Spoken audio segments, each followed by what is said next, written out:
when you say that you are very loyal to me, I'm not sure how much you've thought about this, because I don't know if the audience knows this.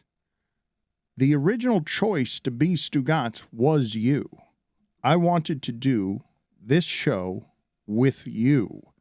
I went to you and asked you to do this show, and they were going to pay you a good amount of money to do this show, and you were going to be Stugatz before Stugatz. You were choice number one. More than Boog Shambi, more than anyone, I wanted to do the show with you. And you, who likes his fame, has his ego, loves his following, you said, I cannot do it. It would not allow me to be at Christopher's high school baseball games. Right. It would keep me from being around my son during some high school years that I think are important. Yeah, the timing was just wrong.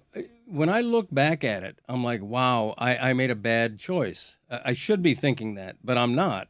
I'm not. I did, in some way, I did make a bad choice professionally. But you know, being here and making all that money and having Stugatz's fame versus being in a little press box as big as this studio, broadcasting my kids' high school games, seemed like a good idea at the time. But I don't regret that. I just don't, because you know, the kids grow up so fast. It's the number one cliche of parenting, but you know, Christopher, the day before yesterday, was 6 years old doing cartwheels on a T-ball diamond, and then I'm broadcasting his high school games, and now he's in his mid-30s. I mean, it just flies.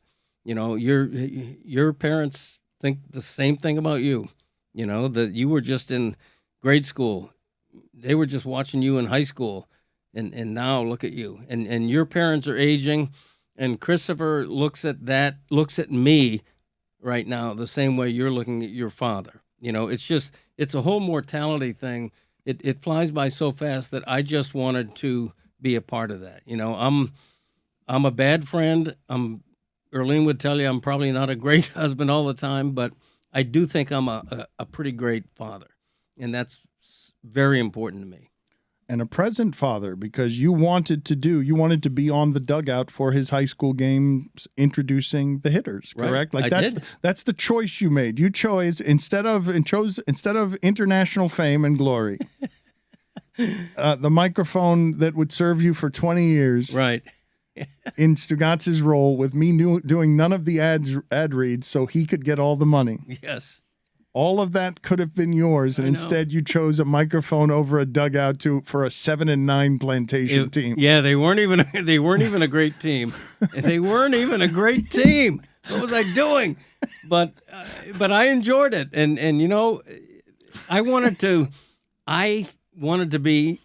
give a professional sounding broadcast to a high school game. Okay, and if I wasn't doing it, it would have been, you know, some freshman 13-year-old who didn't know how to do anything, and I tried to, you know, I gave the kids a nice introduction, and now batting number 16, shortstop, Bobby Riffle, you know, that type of thing. And Christopher enjoyed it. I kept all his stats in a big book and everything, but believe me, your father feels the exact same way about you. I don't know if he always tells you. Oh, no, but here's the thing, though, right? I'm sure he does feel that way. But I remember my father, God almighty, this one's interesting, Greg. Me and my brother, this is how remedial it was with my father. I don't know if it's just sort of old Cuban tropes or male tropes. Me and my brother, with a great deal of practice, not once or twice, dozens and dozens of times, had to teach my father, Dad, when we volunteer, I love you, you say, I love you too.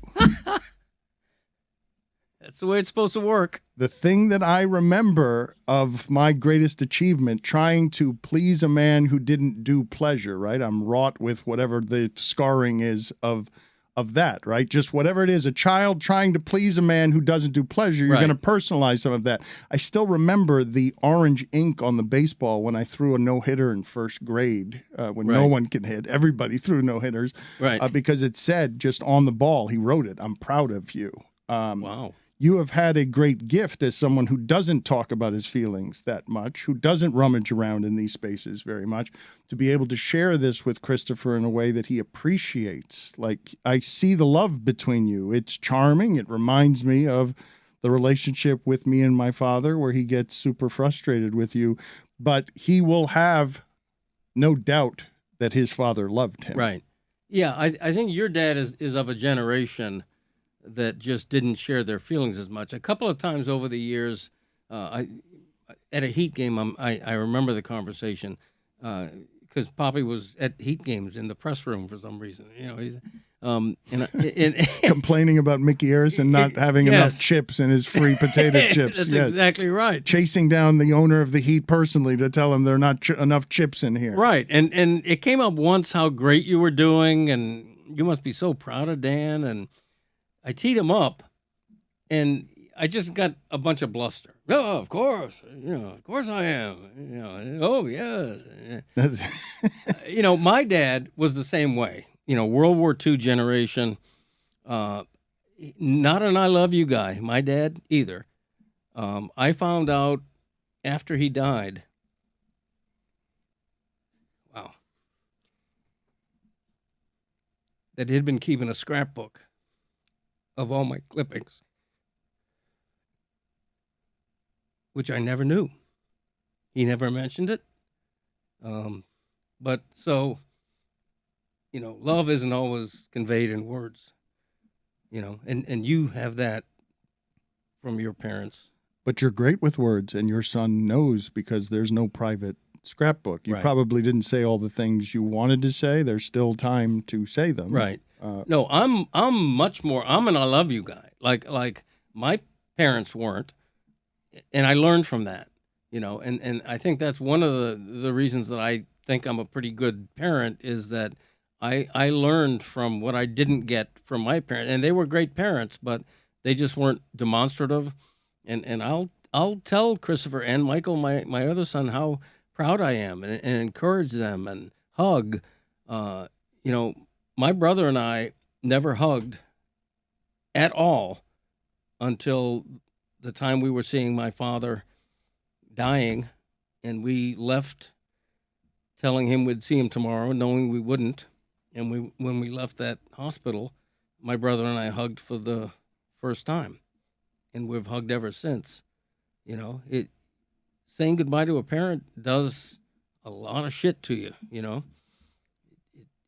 It's big, and if you don't mind me mentioning it, I know you think about that a lot with your aging parents. I've been to hell and back over the last couple of years Yeah. with an assortment of things that it's not just the business stuff that we've been handling. But it's all coincided, though. Yeah, well, because their mortality is something that is, it's very difficult to navigate.